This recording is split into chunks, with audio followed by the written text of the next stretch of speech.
a todos los pacientes que vienen a emergencia con estos cuadros, es muy frecuente, tanto los síndromes gastrodenales y síndromes histéricos.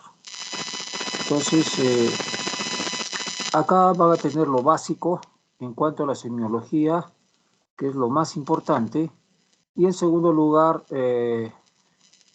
si es que tenemos las posibilidades para pedir los exámenes auxiliares.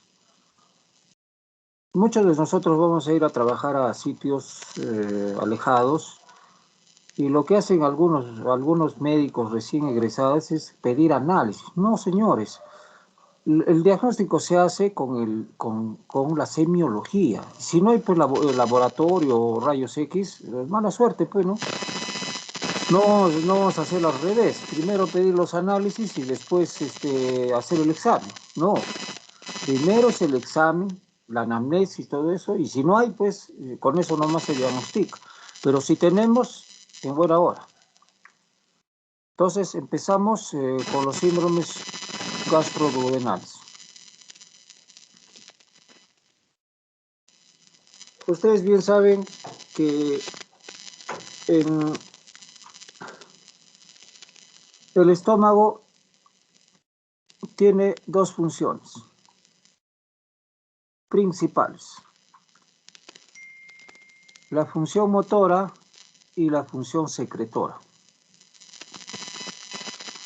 La función motora está dada por los movimientos propios de la musculatura gástrica, que cuando ingresa el alimento tiene que juntarse con los jugos gástricos y así pasar al intestino delgado, vale decir al duodeno. La función secretora está dada, pues como su nombre lo indica, la secreción de pepsina, ácido clorhídrico, gastrina, etcétera, etcétera. Entonces de ahí, por esta situación se ha denominado desde hace tiempo la terminología de síndromes esténicos, ¿ya? Esténicos. Entonces, cuando está aumentada la función, o sea, estas dos funciones se llaman hiperesténicos. O sea, tanto la función motora y la secretora. Hipoesténicos cuando está disminuida o falta estas dos funciones. Y cuando está equilibrada, hay un equilibrio de las dos normoesténicas. Entonces, en este caso vamos a estudiar cuando está aumentada las dos funciones, o sea, el síndrome hiperesténico o ácido sensitivo. En este síndrome hiperesténico, donde está aumentada las funciones, hay dos tipos: el preprandial o síndrome ulceroso y el postprandial, que vamos a ver luego, que es el gastrítico. Entonces, en este caso vamos a ver el preprandial. Preprandial quiere decir antes de comer, ¿ya? Antes de comer. También llamado síndrome ulceroso. Síndrome ulceroso porque hay un conjunto de signos y síntomas que me están orientando a que este paciente probablemente tiene una úlcera, ya sea en el estómago o en el duodeno. ¿Cuáles son los síntomas principales? Primero es el dolor. Es un dolor localizado en el epigastrio, ¿no? O sea, en la boca del estómago, como dice el paciente, en el epigastrio. ¿Ya? ¿Qué característica tiene? Que quema, urente o gravativo, como un peso ahí, ¿no? Y se presenta en ayunas o al despertar. O sea, el paciente está durmiendo y siente que le quema y le obliga a tener en su mesa de noche ahí agua o leche o el antiácido.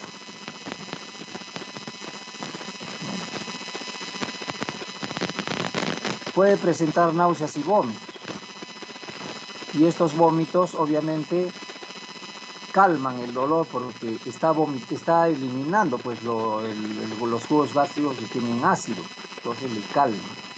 Y cuando toma la leche remojado con pan o el antiácido o agua, siente que le calma.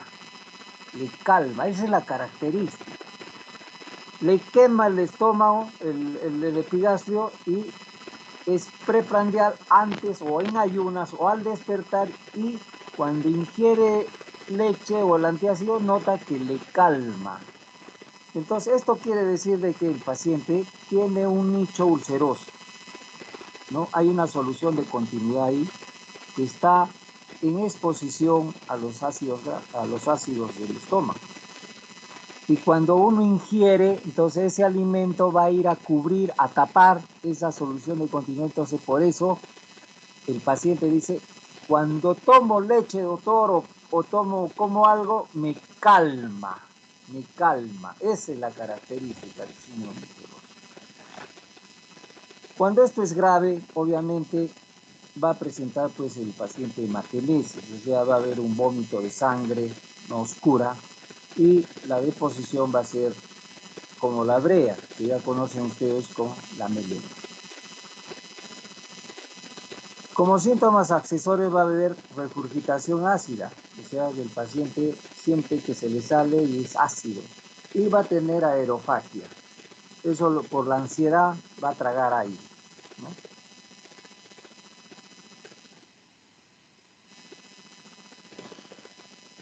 Esto es muy frecuente, por ejemplo, en los pacientes que cuando no pueden hablar,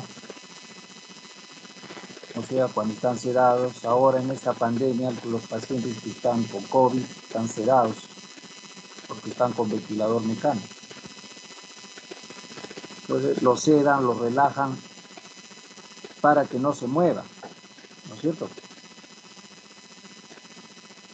Pero yo estoy examinando todos los días y noto que está pálido. Pero no me puede decir, pues no hay anamnesis, no me va a decir nada. Pero el paciente está sedado, no se puede mover, pero está escuchando todo lo que hablamos. Entonces hay una tensión interior en el paciente. Entonces yo estoy examinando y lo noto que está pálido, las palmas de la mano bien blancas, la conjuntiva palpebral pálida, pero Dios, este paciente está pálido. Le tomo la presión, está con la presión baja. Miro los exámenes, pero ayer ha tenido hemoglobina de 14, y ahora está pálido, no estará sangrando, pero no hay evidencia, no noto. Entonces me obliga a ponerme yo un guante, ¿no? Para hacerle tacto rectal. Entonces le hago tacto rectal y encuentro melena, quiere decir de que está sangrando. Entonces inmediatamente consulta al gastroenterólogo para que le haga una endoscopía. Y en la endoscopía, oh sorpresa, le encuentra una úlcera en el duodeno o en el estómago. Esa es la famosa úlcera de estrés o úlcera de Curling, ¿no? Entonces por tensión, por ansiedad, que sucede en los pacientes que están sedados. Entonces, en este cuadro donde hay un síndrome hiperesténico, donde hay mucha acción motora, mucha acción secretora, entonces es propio de la enfermedad ulcerosa gastroduodenal. En la duodenitis, cuando está inflamado la parte del duodeno, ya sea por parásitos, como es frecuente la Yardia lamblia, ¿no? Y en el examen mayormente es negativo. Puede haber un poquito de dolor ahí a la presión en el epigastrio, y el diagnóstico netamente es clínico, pero para encontrar la evidencia es necesario la endoscopía, o sea, que le realice el gastroenterólogo. Entonces, esa es la forma clásica del síndrome hiperesténico preprandial o síndrome ulceroso. El otro tipo, decíamos que es el postprandial, o sea, que sucede después de comer, postprandial, ¿no? Aquí no, la gente lo llama gastritis, ¿no? Realmente gastritis ya es un diagnóstico patológico, anatomopatológico, pero le dicen pues cuando hay inflamación del estómago, ¿no? Aquí la característica también, el dolor es en el epigastrio, tiene característica de quemazón o uriente o gravativo, Y aquí al revés, al contrario del primero,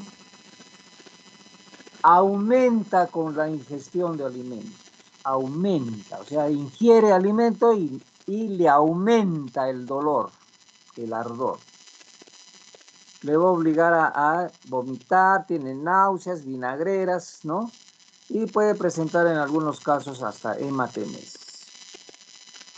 ¿En qué casos es esto? Por ejemplo, después de una tranca, ¿no? Cuando ustedes se van al fórum, bueno, no sé a dónde van, toman ron, cerveza, pisco, tequila, todo, ¿no? Fuman, ¿no? Y al otro día, para cortar, cevichito, ¿no es cierto? Ese estómago, imagínense cómo está, recontrainflamado. Y encima van a comer más ácido, van a vomitar y les va a aumentar el dolor. Entonces, es el propio caso de una gastritis aguda, o sea, un brote agudo en una gastritis crónica, ¿no? Y eso sucede, como estoy diciendo, cuando hay mucha ingestión alcohólica. En los viejitos, por sus dolores de las articulaciones, toman también antiinflamatorios no esteroideos, ¿no? Ibuprofeno, naproxeno, ¿no? Todo eso, aspirina, todo eso, consumen mucho regularmente y van a tener un síndrome hipergénico postprandial. En el examen físico también mayormente es negativo, no se encontró mayor cosa y el diagnóstico se hace por la clínica y también por la endoscopía. Entonces, estos dos cuadros en cuanto a síndrome hiperesténico tenemos el preprandial o síndrome ulceroso y el postprandial en una gastritis. Muy común, muy común. Ahora veamos en el síndrome hipoesténico, o sea, cuando está disminuida la función tanto motora y la secretora. Entonces quiere decir que hay una evacuación lenta. Entonces hay poca producción de ácido clorhídrico o falta de producción de ácido clorhídrico que se conoce con el nombre de acloridria. ¿Qué cosa va a tener el paciente? El paciente va a comer y se va a llenar demasiado rápido. O sea, hay una pesadez. ¿Por qué? Porque no se mueve pues el estómago, no hay la función motora. Entonces siente que se llena, ay, me ha botagado, dice, no, me ha caído mal la comida. Puede presentar náuseas y vómitos y eso obviamente le mejora, porque como no se mueve el estómago, entonces todo el contenido alimenticio y va a mejorar, obviamente, ¿no? Puede presentar en algunos casos hematemesis, la cual no es muy abundante, ¿no? No es masiva. Y como síntomas accesorios va a tener pues la regurgitación, obviamente, como está moviendo, no hay movimiento, entonces se le sale la comida y va a presentar pues disfagia y muchos eructos, ¿no? Obviamente porque no hay producción, no hay movimiento motor y no hay secreción.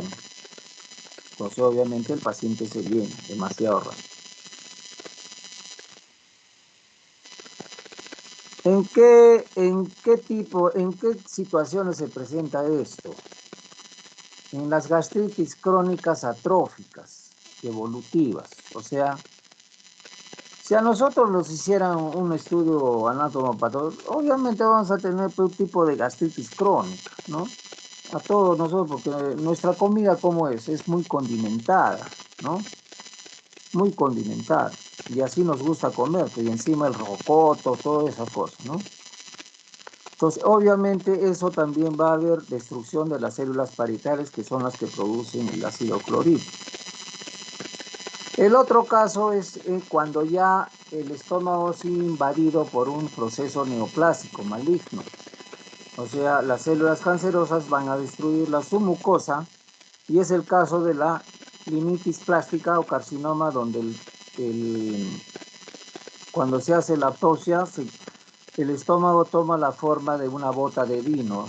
Esa bota de los españoles que levanta como cuero, que se levanta y cae como un chorro.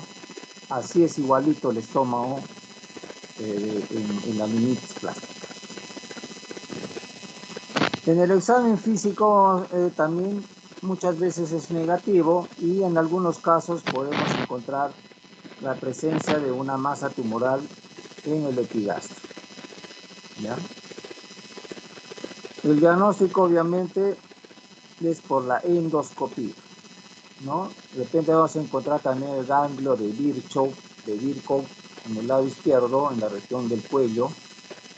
Eso también nos orienta a que de repente ya tienen procedimiento y sobre todo que tenga de 50 a 60 años para adelante, ¿no? Entonces la endoscopía y le va a realizar la biopsia, entonces ya con eso va a ser el diagnóstico anatomopatológico.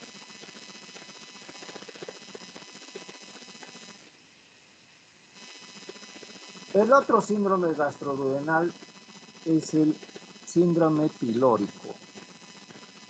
Entonces, como su nombre lo indica, píloro.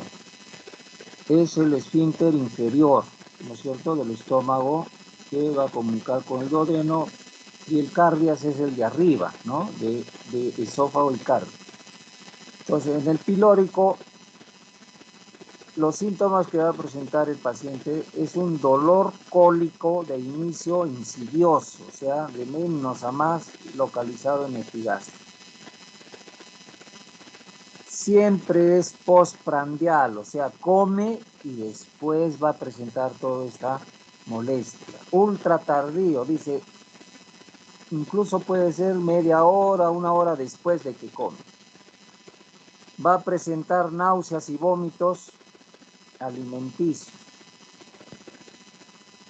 Porque obviamente ya ustedes están pensando de que hay algo en el píloro, ¿no? Entonces no está pasando el alimento. Entonces obviamente este paciente va a tener ese dolor ahí, va a vomitar, obviamente le va a calmar, ¿no? Los vómitos son abundantes y tardíos, ¿no?, a la ingestión alimentaria. Incluso se ve de que puede vomitar comida que ha ingerido de 24, de 2, de 3 días antes, ¿ah? De 2, de 3 días antes puede ya con un olor pues terrible, ¿no? Los síntomas accesorios va a tener eructos, ¿no? Y en el examen físico vamos a encontrar el signo de Kussmaul, que es el signo de la, como culebras, ¿no? Hay se ve en el abdomen, ¿no? También se le conoce como el signo de reptación intestinal, sobre todo en los pacientes delgados, ¿no? Esto obviamente vamos a notar de que los movimientos intestinales se van a mover ahí como si fueran culebras. Eso se llama el signo de Kussmaul. Vamos a encontrar también en el epigastrio el signo de chapoteo o del bazuqueo de Chomel, ¿ya? Entonces, al presionar ahí va a haber un bulto ahí en el epigastrio, como una tumoración ahí blanda, y vamos a hacer el bazuqueo, el glu, glu, glu, ¿no? Y podemos encontrar incluso una masa tumoral visible o palpable.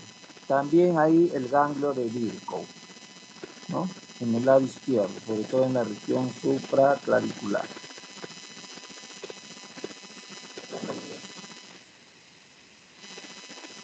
¿En qué podemos encontrar este síndrome pilórico? Hay dos casos, el funcional y el orgánico. Funcional cuando hay un espasmo del esfínter pilórico, o sea, se ha contraído. Ustedes saben que está gobernado por el sistema neurovegetativo parasimpático, ¿no?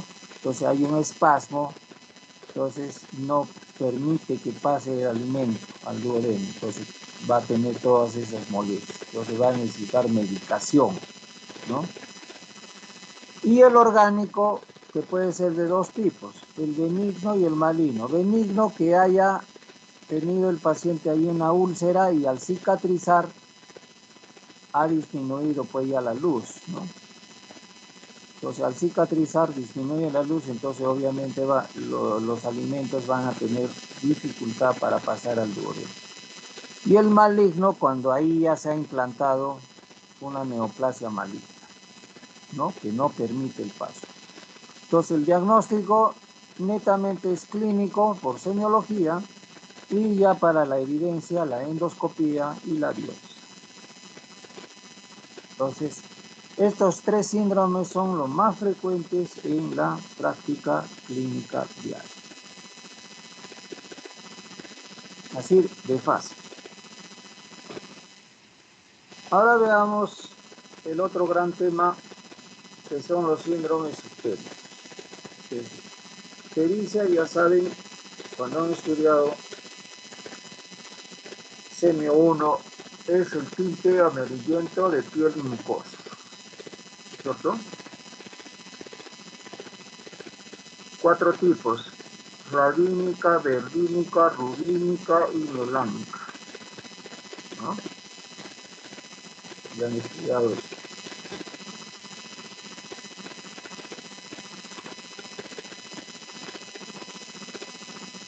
Acá para estudiar tenemos que en la anamnesis siempre preguntar cómo está. Hay que revisar también, a preguntar cómo está la orina, qué color están las heces, ¿no? ¿Con qué fin? Eso lo vamos a ver luego. Y al hacer el examen tenemos que revisar pues, las escleróticas para ver cómo está ictérico por debajo de la lengua, ¿no? También. Entonces acá es necesario saber el metabolismo de la hemoglobina, ¿no es cierto? El glóbulo rojo tiene, ¿cuánto mide? 7 micras más o menos. Tiene una forma convexa y dura y tiene un tiempo de vida de 120 días. Entonces siempre hay producción y destrucción. O sea, pasados los 120 días, el res, o sea, el vaso, todito lo va destruyendo y se va produciendo también nuevo. El glóbulo rojo tiene que tener esa forma, la forma biconvexa, porque si hay una alteración en la forma, entonces obviamente, o sea, que sea redondo, el vaso lo va a destruir, se va a producir ahí la destrucción.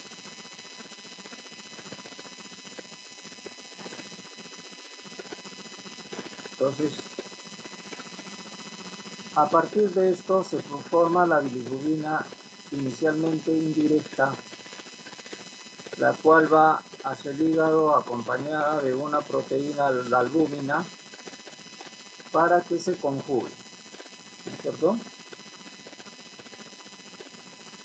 La bilirrubina indirecta, por estar junta con la albúmina, aumenta su peso molecular, por lo cual no pasa el glomérulo, ¿no es cierto? No pasa, no es soluble. Entonces, esta bilirrubina indirecta va a ir al hepatocito gracias a la glucuroniltransferasa, se va a conjugar, ¿no? Y sale del hígado. Esta sí pasa el glomérulo, la bilirrubina directa, sí pasa. Entonces sale por el conducto colédoco, se forma el estercobilinógeno y el urobilinógeno, el estercobilinógeno para dar color a las heces y nuevamente sigue el ciclo. Eso a grosso modo es toda la circulación. Entonces, en cuanto, conociendo todo esto, entonces los síndromes ictéricos se han clasificado en 3 tipos. Prehepático, o sea, es antes de que se vaya a conjugar, antes que vaya al hígado. El hepatocelular, o sea, cuando está en el hígado, problemas en el hígado.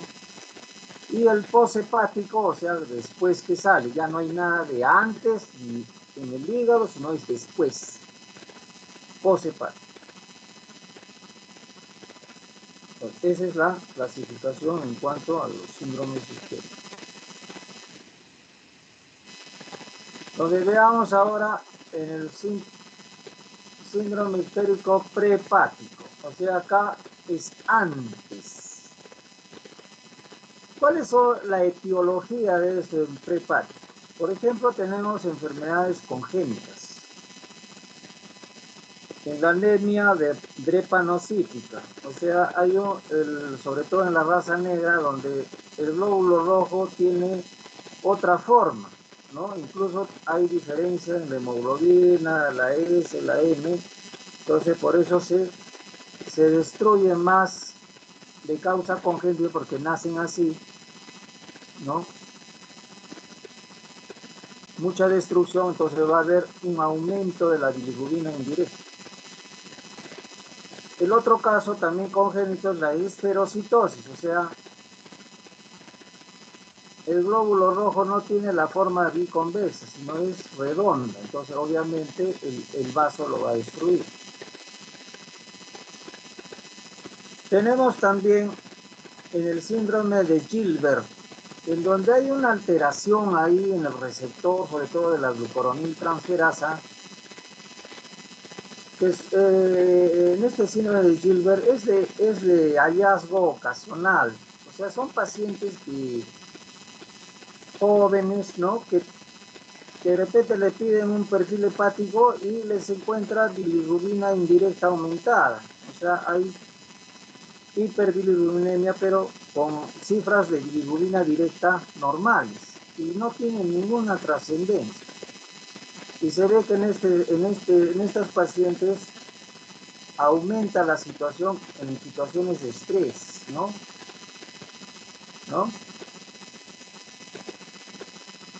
De emoción violenta, notan que aumenta todo esto. Entonces no tienen ninguna traducción clínica, o sea, van a tener siempre ese problema y no hay ninguna solución para eso. Y en las adquiridas, cuando ya después que nacen, ya pueden haber muchas causas. Por ejemplo, en la inmunotransfusional, yo le paso sangre que no le corresponde al paciente, entonces obviamente hay una reacción antígeno-anticuerpo, entonces va a producir hemolis. En la enfermedad hemolítica del recién nacido, ¿no? Obviamente porque el hígado no está inmaduro, entonces hay una hemólisis ahí en el recién nacido. De repente porque tiene un RH, la madre, el primer bebé tuvo un RH diferente a la de la madre, entonces ya la sensibilizó. Tiene otro hijo y ya ocurre y tiene el mismo RH, entonces va a destruir los glóbulos rojos. También en la ictericia fisiológica del recién nacido, que es muy frecuente, ¿no?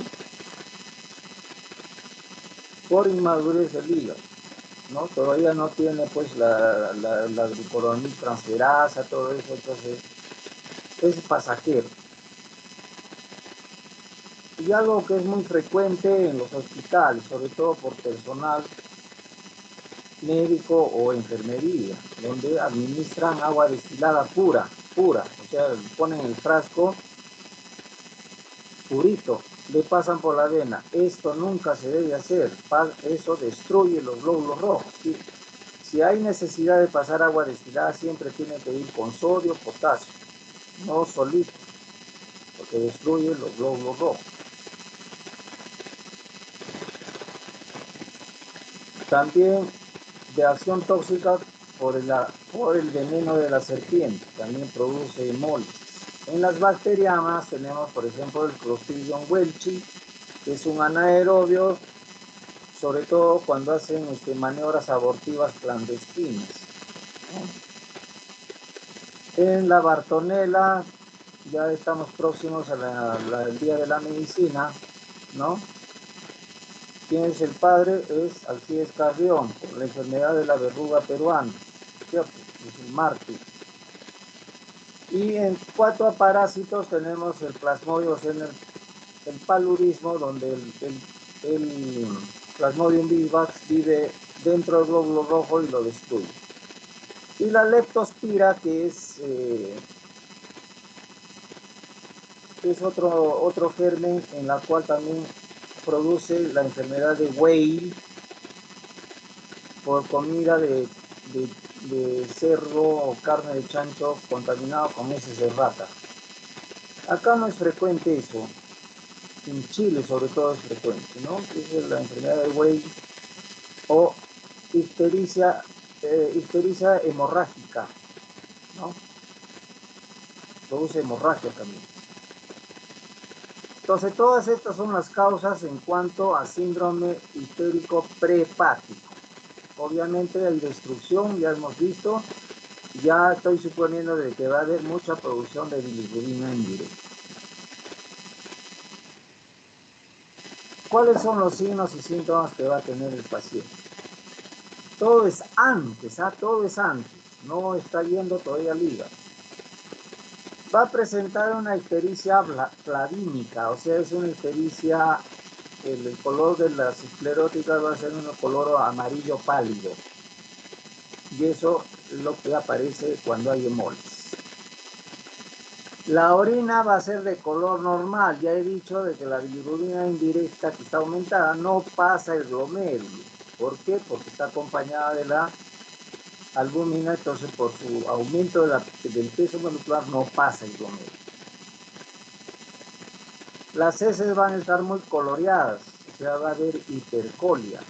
Obviamente, porque hay mucha producción de bilirrubina indirecta, esa al conjugarse va a producir mayor esterco bilinógeno y las heces van a estar de un color muy vivo. Se puede encontrar en el examen físico hepatoesplenomegalia. Y la mayor de las veces no hay dolor. No hay dolor. Entonces tiene eso, paciente. Entonces voy a necesitar el auxilio del laboratorio.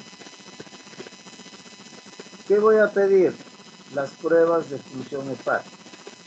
En sangre tengo que pedir hemoglobina, hematocrito, plaquetas, tiempo de protrombina y tiempo parcial de tromboplastina. En las reacción bioquímica tengo que pedir bilirrubinas totales y fraccionadas, o sea, tienen que medirme la total de bilirrubina, la suma de la directa y la indirecta, las transaminasas TGO, TGP, estas me indican necrosis tisular, o sea, hay destrucción de hepatocitos. ¿Qué más? Fosfatasa alcalina, que es una enzima que aumenta cuando hay obstrucción. Proteínas totales y fraccionadas, o sea, albúmina y globulina, tienen que hacerme la suma total y por separado de albúmina y globulina. Colesterol, todo eso, triglicéridos, todo eso es las pruebas de función hepática. Entonces, ¿qué cosa voy a encontrar en este caso? Ya estoy viendo, ya sé de que hay un aumento de la bilirrubina indirecta. Entonces, ¿qué cosa voy a encontrar? Va a haber un aumento de las bilirrubinas totales, o sea, lo que se conoce hiperbilirrubinemia, pero a predominio indirecto, porque está aumentada la indirecta. Las transaminasas van a estar obviamente pues normales, porque acaso es problema de hígado. Estas enzimas TGO o ALT o TGP o AST indican necrosis celular, pero acá el problema no es en el hígado, no es antes, entonces tienen que estar normales. La fosfatasa alcalina obviamente va a estar normal porque no hay proceso de obstrucción. El tiempo de protrombina que lo produce el hígado no es problema de hígado, entonces va a estar normal, ¿ya? Y en el caso del síndrome de Gilbert, ya lo dije, va a haber una hiperbilirrubinemia a predominio indirecto, pero con bilirrubina directa normal. En este caso, acá la orina va a estar normal, como hemos visto, y las heces van a estar muy pigmentadas, lo que se conoce como hipercolia. Ahora veamos el síndrome ictérico ya hepático, o sea, acá el problema es en el hígado, ¿no? hepatocelular o intrahepática. Acá hay dos entidades que tenemos que son las más frecuentes. Infección viral, o sea, hepatitis viral, y la otra, acción degenerativa, cirrosis. Esas son las dos que debemos aprender. ¿Ya? Dos causas. Infección viral, hepatitis viral. Tenemos la A, que es orofecal, la B, sobre todo B, que produce cirrosis con el tiempo, la C, la D y la E. Mayormente la B, o sea, B de burro, y la C. ¿Ya? Son las más importantes. Cuando hay una hepatitis viral, entonces obviamente el cuadro clínico va a ser en cualquier tipo de paciente, ¿no? Sobre todo jóvenes o adultos mayores, mayormente en jóvenes. Va a haber fiebre, aumento de la temperatura, ¿no? Hay un cansancio general, malestar general. Hay un dolor en hipocondrio derecho o en el epigastrio. Eso es lo inicial. Cuando aparece ya la fase ictérica, ya va a haber una ictericia, ¿no? La cual va a ser rubínica. Es un color amarillo rojizo.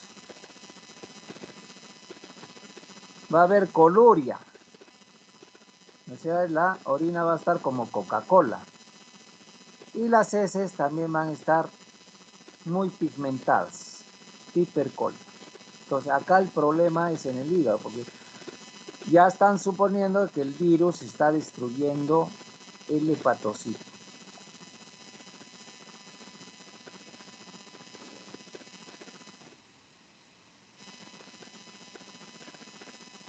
El otro cuadro es en la cirrosis hepática.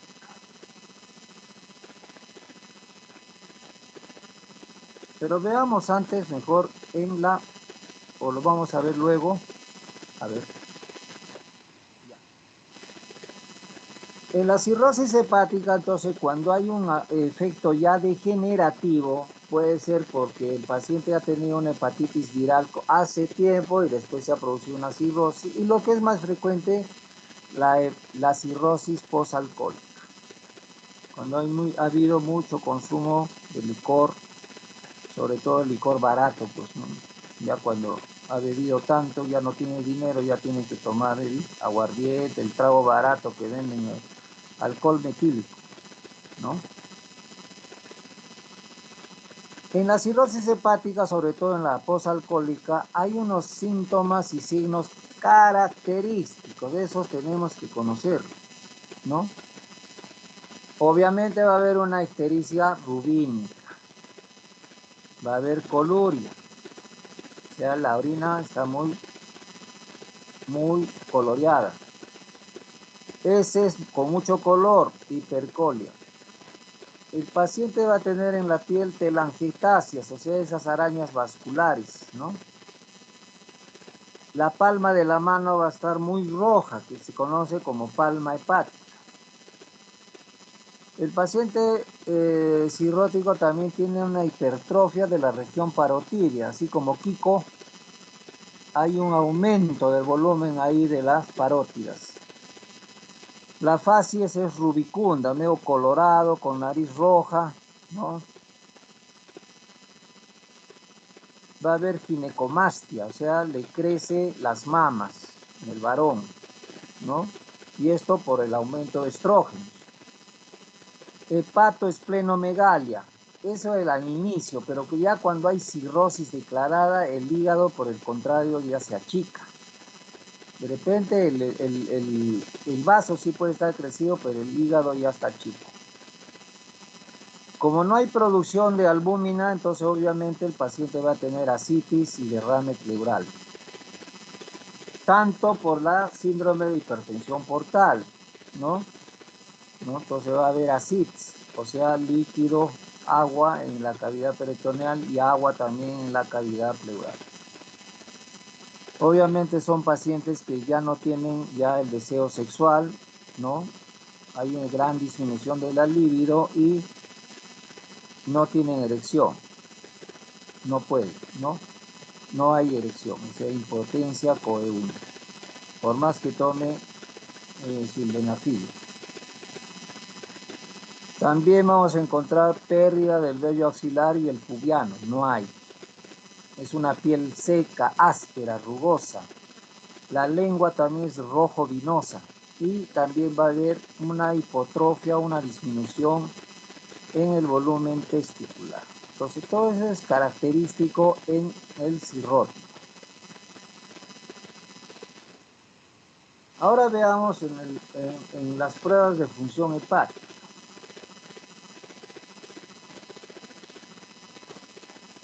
Aquí el aumento de la bilirrubina total es mixta, o sea, aumentan las dos, o sea, tanto la directa como la indirecta. ¿Por qué?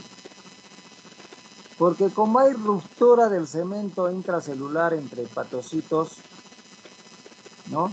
Conjuga el hepatocito, ya está. Pero al esto se sale nuevamente y aumenta la indirecta también porque como hay destrucción, eso no va a conjugar.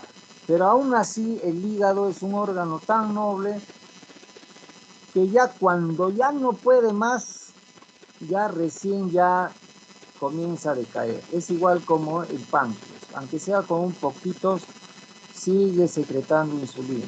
El hígado también, por más que esté dañado, sigue trabajando, sigue trabajando. Ya llegará un momento en el cual ya no puede conjugar, entonces ya ahí el caso es grave. Entonces vamos a encontrar hiperbilirubinemia mixta. Aumentan las dos. Las transaminasas dijimos de que estas señalan necrosis tisular, entonces como hay destrucción tanto por la acción del virus o por la acción del licor, del alcohol, entonces están aumentadas. Aquí la diferencia es de que cuando es hepatitis viral aumentan más de 10 veces lo normal.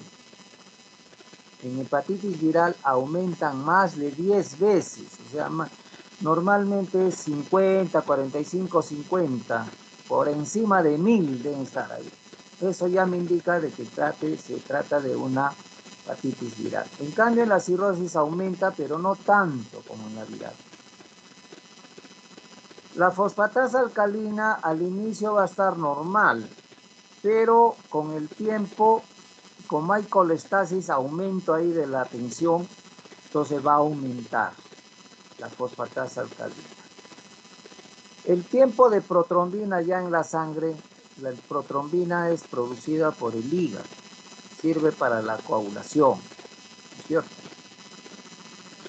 Entonces, el hepatocito está destruido, entonces no hay producción de tiempo de protrombina, por más que el médico le ponga vitamina K, le pone vitamina K con acción por la vena, no va a mejorar el tiempo de protrombina. Normalmente el tiempo de protrombina es de 10-12 segundos. Por ejemplo, vamos a encontrar 15-20. Le ponemos vitamina K, no va a variar. La gamma-glutamil transpeptidasa, que también es una enzima que aumenta cuando hay colestasis, va a estar aumentada.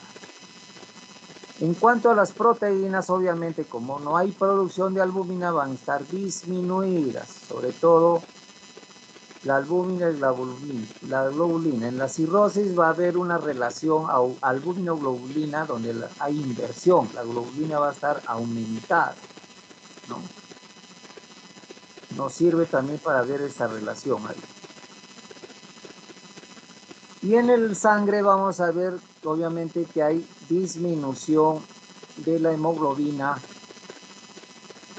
¿no? Y del hematocrito, con aumento de los reticulocitos. Los reticulocitos son glóbulos rojos jóvenes o inmaduros. En caso de cirrosis, estos van a estar aumentados. La deshidrogenasa láctica también va a estar aumentada en los dos casos. Plaquetopenia en el caso de cirrosis, o sea, la disminución de las plaquetas normalmente es hasta de 150 a 300.000. ¿Por qué va a estar disminuida? Por hiperesplenismo, o sea, el vaso los destruye a las plaquetas, lo cual también va a aumentar el sangrado en estos pacientes. Y en el hemograma, en el caso de hepatitis viral, va a haber un aumento de los leucocitos con aumento de los linfocitos. ¿Ya? Eso me indica que hay proceso viral. Linfocitosis con leucocitosis. Entonces está bien claro ahí todo lo que tenemos que hacer. Otros exámenes podemos hacer acá. De repente lo más sencillo, la ecografía hepática, ¿no? La ecografía. Ahí para ver en la cirrosis ya podremos encontrar un aumento, una hipodensidad, ¿no?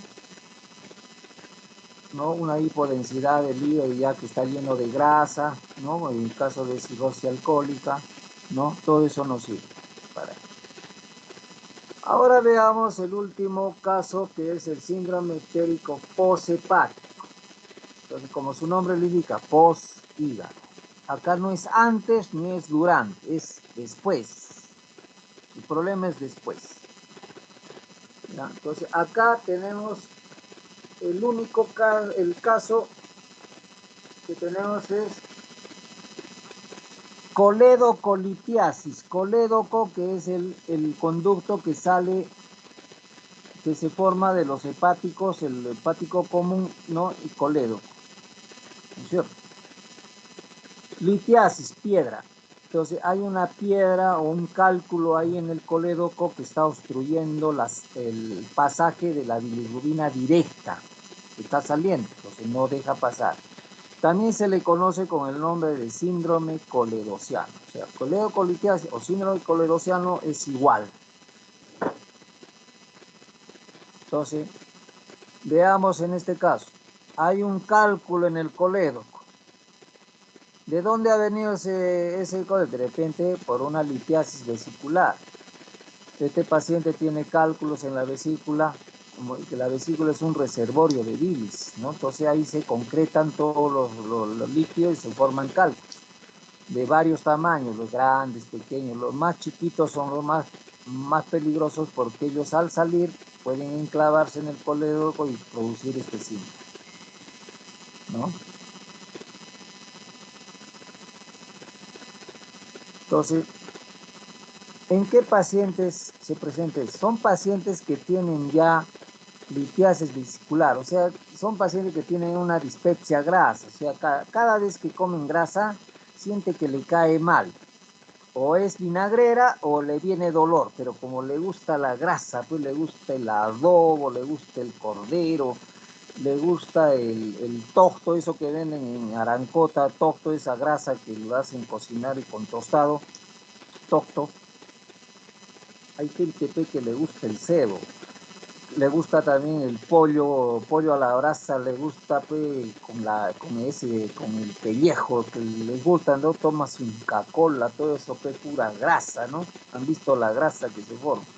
Le gusta, pues le gusta y no puede, pues así le duela, come, ¿no? ¿Qué va a tener acá el paciente? Hay una tétrada característica. Tétrada quiere decir 4 ciclos. Ictericia verdínica. O sea, va a estar la esclerótica amarilla, pero con un tono verdoso. Va a haber coluria. O sea, obviamente ya me está haciendo, ya la bilirrubina directa es la que no está pasando. Pues, entonces, esa sí pasa el glomérulo. Entonces, hay coluria. La orina está muy oscura. La caca, las heces, por el contrario, no van a tener color. ¿Por qué? Porque no está pasando, pues hay un stop ahí.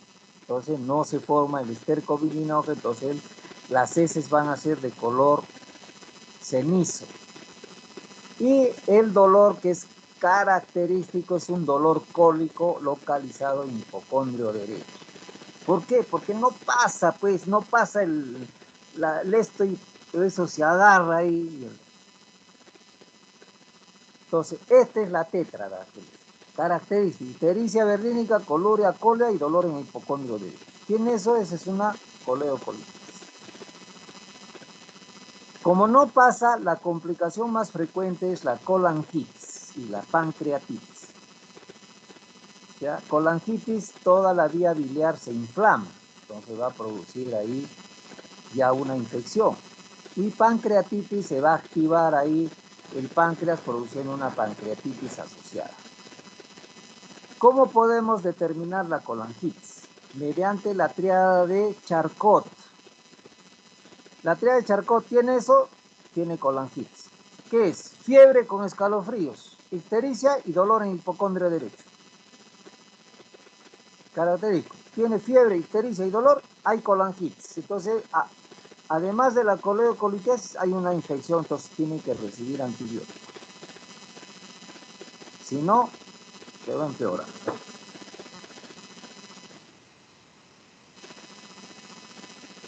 Eso hemos encontrado en el examen clínico. Entonces ahora vamos a pedir los análisis. ¿Qué vamos a pedir? El hemograma. Va a haber leucocitosis con desviación izquierda. ¿Por qué? Porque ya hay colangitis. Ya hay una inflamación ahí. Entonces tiene que recibir antibióticos. El tiempo de protrombina que lo produce el hígado va a estar alargado. ¿Pero por qué alargado si el problema no es del hígado? ¿Por qué? Porque la protrombina no está en contacto con la vitamina K que le producen las enterobacterias, porque está obstruido, pues, está obstruido, entonces no tiene contacto con la vitamina K. Entonces yo le pongo vitamina K, por ejemplo, le he encontrado ahí que tiene 15, normalmente es hasta 2, 15 tiene de tiempo de protrombina. Le pongo vitamina K, pido nuevo tiempo de protrombina y disminuye, o sea, se arregla 12, quiere decir de que el problema no es del hígado, sino que de obstrucción. Entonces, eso me sirve también para el diagnóstico. ¿Qué vamos a encontrar en la bioquímica? Va a haber hiperbilirubinemia a predominio directo. O sea, las totales van a estar aumentadas por directo. ¿Por qué? Porque no está pasando, pues, está pasando todo a la sangre, la directa. Por eso es de que hay coluria. Las transaminasas van a estar normales. ¿Por qué? Porque no es problema de hígado. Y la fosfatasa alcalina, en este caso sí, va a estar recontra aumentada porque hay un proceso obstructivo. Y la gamma-glutamil transpeptidasa también está aumentada, que aumenta en obstrucción. Aquí podemos hacer ecografía, donde vamos a encontrar dilatación de las vías extra e intrahepáticas, y ahora lo que pone en boga el cirujano siempre pide colangioresonancia, en la cual va a haber el stop, el cálculo, incluso el aumento de la tensión.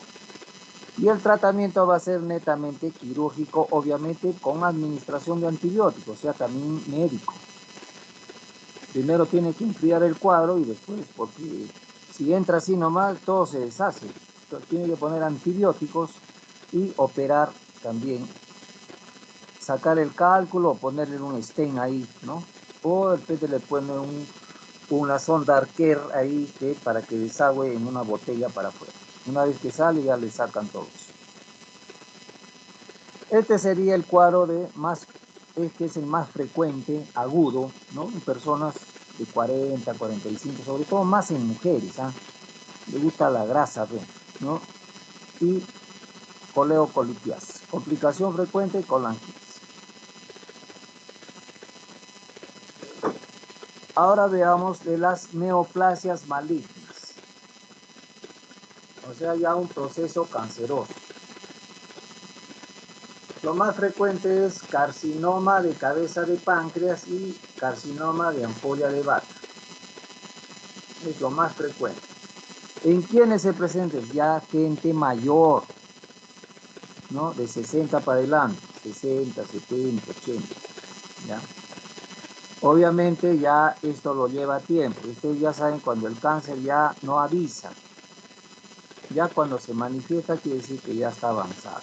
Entonces, es un paciente que ya está en mal estado general con baja de peso ostensible. Ya se bajó de peso bastante, ¿no? ¿Por qué? Porque no tiene hambre, pues no tiene hambre, no consume y lo está consumiendo cada vez más el cáncer. Hay compromiso del estado general, ya pues se abandona el paciente. el paciente va a tener una ictericia de larga data, o sea, es melánica, es un color ya parduzco, ¿no? Esta ictericia es ondulante, aumenta, disminuye, pero no desaparece, ¿ya? No desaparece, aumenta, disminuye, pero no desaparece. Es un paciente que por la colestasis va a tener que le pica todo el cuerpo, hay un prurito, incluso se hace heridas toda la piel, le pica pues todo, ¿no? Va a tener fiebre, ¿no?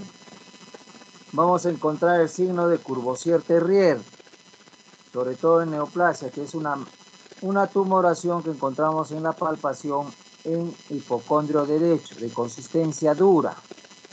Ese es el signo de Courvoisier-Terrier.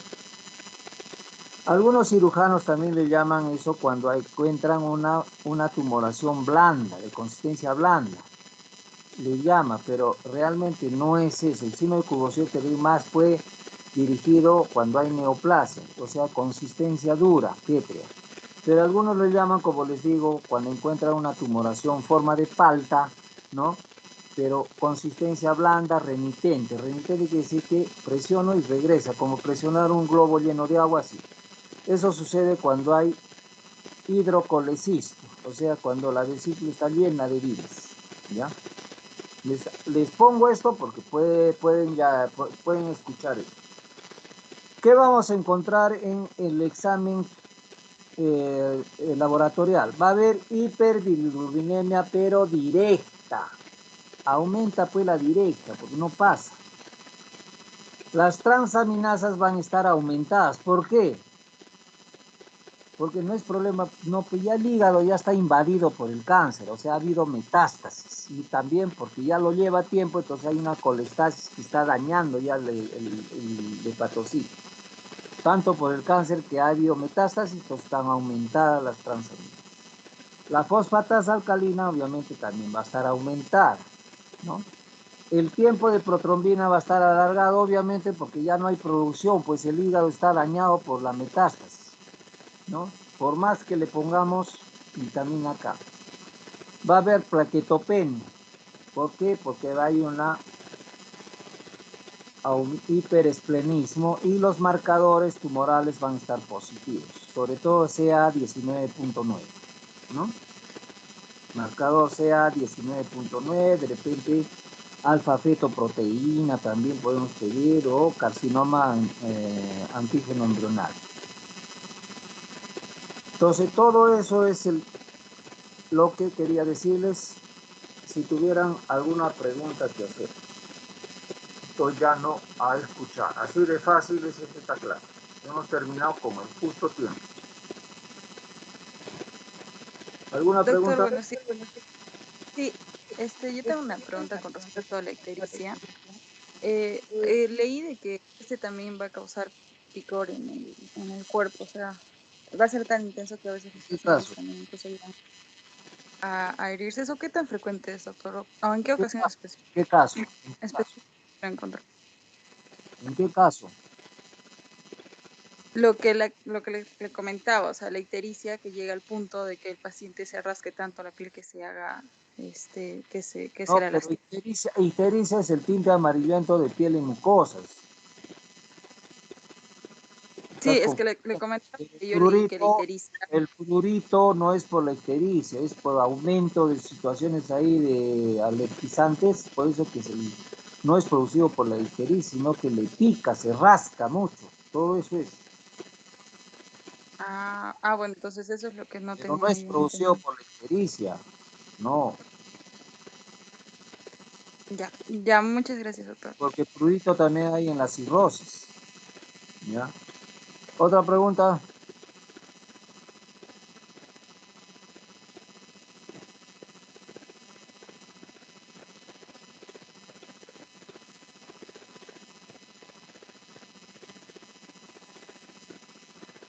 En la cirrosis también vamos a encontrar anemia microcítica hipocrómica. Ojo, porque al hacer las constantes corpusculares va a haber, obviamente hay disminución de la hemoglobina, pero los glóbulos rojos van a estar muy chiquitos y con baja cantidad de de volumen también por disminución de fierro, ¿ya? Y los reticulocitos en la cirrosis también van a estar aumentados, porque hay mucha, como mecanismo de defensa, entonces el organismo va a producir mayormente glóbulos rojos inmaduros, eso se llama reticulocitos. ¿Alguna otra pregunta?